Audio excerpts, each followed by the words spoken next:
নমস্কার, উদয়পুটি চ্যানেলে আপনাদের সবাইকে স্বাগত। আজকে আমি একটি টক ঝাল মিষ্টি কুলের আচারের রেসিপি বানাবো। এই টক ঝাল মিষ্টি কুলের আচারটি বানানোর জন্যে যেটা মেন উপকরণ সেটা হলো পাকা কুল। এখানে আমি 500-র মতো পাকা কুল নিয়েছি। পরিষ্কার করে ধুয়ে মুছে রোদে একদিন ভালো করে রোদ দিয়ে নিয়েছি, জলগুলো যাতে শুকিয়ে যায়। তারপরে আবার মুছে কুলগুলো দেখুন একটু একটু করে এই যে ফাটিয়ে নিয়েছি। এই মাথাগুলো একটু একটু করে চিড়ে দেওয়ার মতো, তাহলে আচারটা খুব ভালো হবে। আচ্ছা, আর এখানে নিচ্ছি আমি 200 যেটা ঢেলা গুড় সেটা নিচ্ছি। এটা আপনারা আখের গুড় দিয়েও তৈরি করতে পারেন। আর নিচ্ছি এখানে এই যে 1/2 চামচ 5 ফোড়ন নিয়েছি। সরষের তেলে এটা বানাবো, সরষের তেল তো অবশ্যই লাগবে। শুকনো লঙ্কা নিয়েছি 2টো, গোটা জিরে নিয়েছি। এই শুকনো লঙ্কা আর গোটা জিরে এগুলো আমি শুকনো কড়াইয়ে একটু নাড়াচাড়া করে গুঁড়ো করে রাখবো, কিন্তু খুব মিহি গুঁড়ো করবো না, এটা সব শেষে দেব। আর এই ফোড়নটা আমি তেলে দিয়ে এটাকে কুলগুলো নাড়াচাড়া করব। আর তো আপনার নুন লাগবে, একটু হলুদ লাগবে। আর এখানে গুড়ের সাথে আমি 4-5 চামচ চিনি দেব।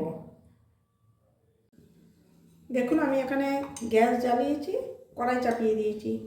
এবার আমি কড়াইয়ে সর্ষের তেল দেব। বড় চামচে 2 চামচ সর্ষের তেল দিলাম। এতে কিন্তু খুব বেশি তেলের প্রয়োজন হয় না। তেলটা একটু গরম হয়ে গেলে আমি এখানে এই যে 5 ফোড়নটা রেখেছিলাম সেই 5 ফোড়নটা দিয়ে দিলাম।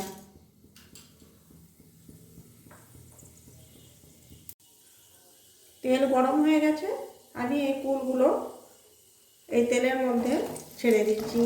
দেখুন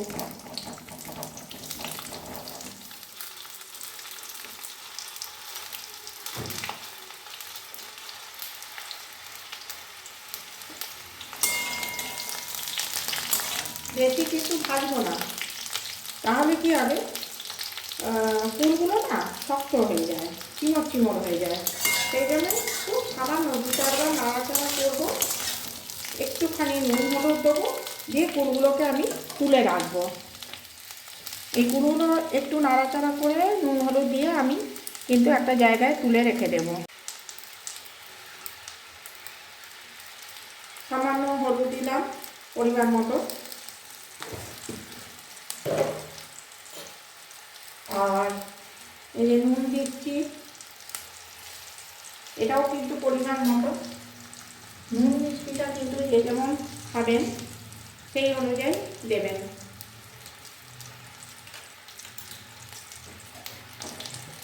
এগুলো দিয়ে 2-4 বার নাড়াচাড়া করে নেব। তারপর আমি এবারে আমি এটাকে ঢেলে রেখে দেবো জায়গাতে। পরিমাণ মতো নুন মিষ্টিটা কিন্তু যে যেমন খাবেন সেই অনুযায়ী দেবেন।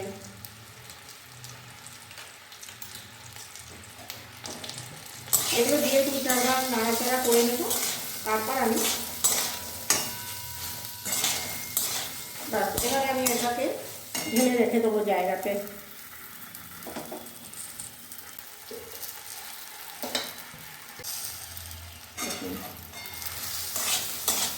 এই যে কুলগুলো নুন হলুদ দিয়ে আমি 2-4 বার নাড়াচাড়া করে নিয়েছি। এবারে আমি এগুলোকে একটা প্লেটে ঢেলে রেখে দেবো। এই যে কুলগুলো সব প্লেটে ঢেলে রেখে দিলাম। এবারে এই কড়াইয়েই আমি যে গুড়টা রেখেছিলাম সেই গুড়টা দিচ্ছি। আস্তে আস্তে গুড়টা আমি দিয়ে দেবো এই কড়াইয়ের মধ্যে।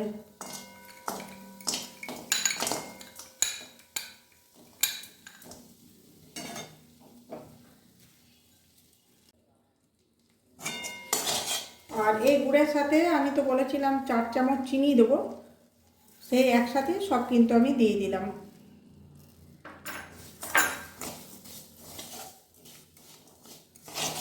একটু নাড়াচাড়া করব, আর এতে জল দেবো একটু, যাতে গুড়টা ফুটে উঠবে, তখন আমি কুলগুলো দেবো এর মধ্যে। জলটা দিলাম কারণ দুধটা তো নরম হতে হবে।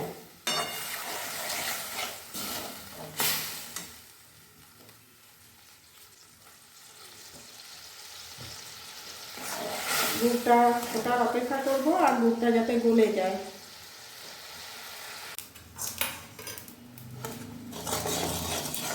দেখুন গুড়টা কিন্তু ফুটে উঠেছে।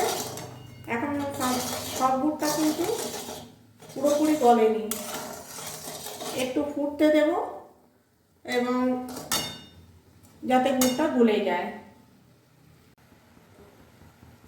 এই যে টকবক করে গুড়টা ফুটছে, এর মধ্যে আমি এবারে এই গুড়গুলো সমস্ত দিয়ে দিলাম।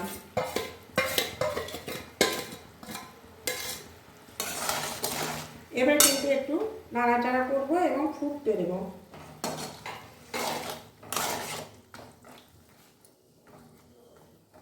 অপেক্ষা করব যাতে কুলগুলো ভালো করে সেদ্ধ হয়ে যায়। কুলে এই ফাটিয়ে দিয়েছিলাম, তাহলে কুলের ভেতরে ভালো মতো এই গুড়ের রসটা ঢুকে যাবে।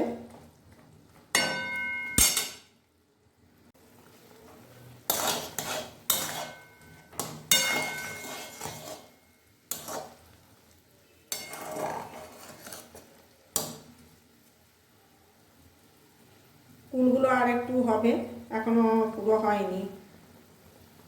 গুড়ের এই ঝোল ঝোল ব্যাপারটা গাঢ় হয়ে আসবে আর গুড়গুলো সেদ্ধ হয়ে যাবে। ঠিক সেই সময় আমি এটাকে অফ করব।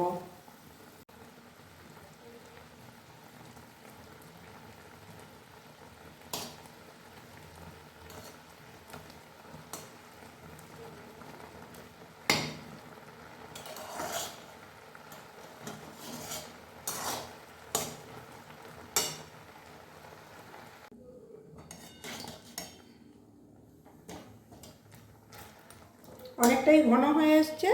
এবারে আমি দেখে নেব যে কুলগুলো সেদ্ধ হয়েছে কিনা।